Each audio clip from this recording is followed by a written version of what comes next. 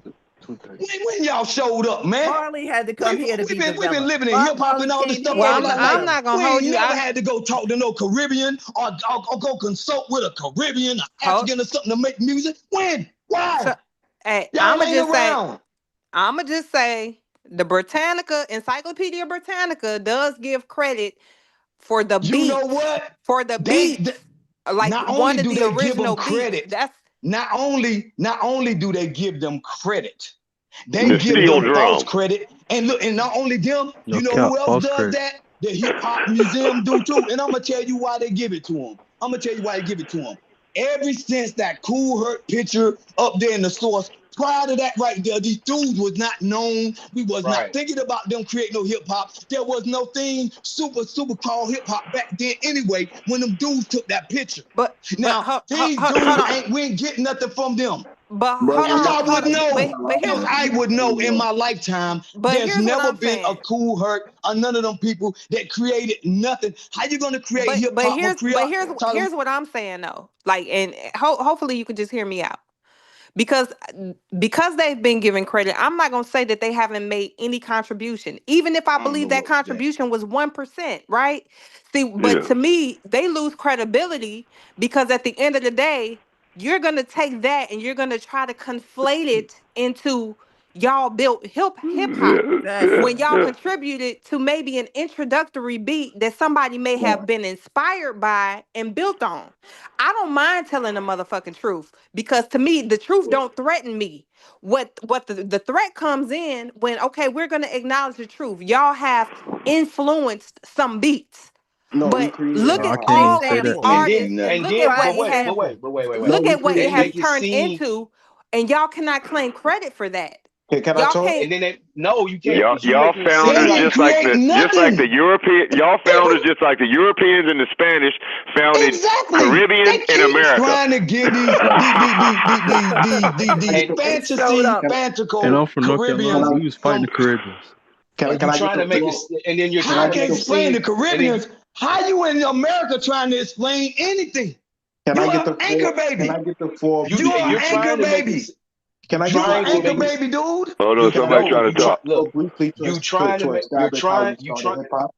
on, somebody talking. That's Mark. Let Mark. You're trying to make it seem like hip hop was only an amalgamated thing in one area. United States hip hop is growing all over the country. So no, that New York argument does not work. They just got to have it though, bro. They just got to have it. Okay, that's what all tethers and anchor babies do in immigrants. Juke joints is in the South. Because they ain't never created nothing. Let you know that you really ain't got shit going on. They try to act like the South. They act like the South was like millions of miles away. They act like our family was not in New York. They act like our family wasn't there. It's like they act like we got in those cars and drove 12 hours, 15 hours to get back home. And then they act like New York don't be biting. New York bites everything else around the country. No, people say New York everything else. People say New York started only New York. A lot of them biting my information right now. They biting my information and my talking points right now. A lot of them from New York. Only New Yorkers think they are original. Only New Yorkers think they are original. Everybody else from everywhere else knows New York. Everybody want to dress like somebody from New York. No, y'all been down south every summer. Y'all been stealing whatever major city you close to, you try to. Now he trying to I claim think New you're York. missing the point. You're Now trying to make it like, oh, well, everybody does this. this. They erased FBA. New York is influential. Dudes like him. Hip hop ain't started in New York. Every time you get FBA to talk, they always starting now more and more talk about their family that's down south. Why should we listen to a dude that got to go read a book about us, y'all? See, these people have to come here, read books, learn stuff, and then come back and try to attack us with stuff that's so foreign to us because we do stuff so natural. Stop talking while I'm talking. See what I'm saying, Tether? See, we do stuff. See, we do stuff. So we do stuff so natural, right? That see, I'm gonna tell you why. That's why when brother come up here from Chicago or something like that, right there. When all of us talk. That's when we know that everything that we're talking about, it can just catch fire. It don't matter, man. You can find our dancers, man, from East Coast to West Coast, and within 24 hours, 12, 10. They can't do that on the Caribbean. They don't make dances. We made these dances. These people late to the game. All these dances. When you start talking about the Dougie, when you start talking about Aunt Give, when you start talking about all that stuff, none of these Caribbeans was doing that. And them dances not even new. The Humpty dance. When was they creating dances in the 50s? The Caribbean doing in the 50s. I ain't gonna hold you. The shit they do create don't catch on. All that hunching and half naked, hard ass dancing. That shit don't catch on. That shit stay right where the fuck it's at. Check this out. When rap, look here. When rap really started to catch holy mountain. It went all across the United States in FBA life.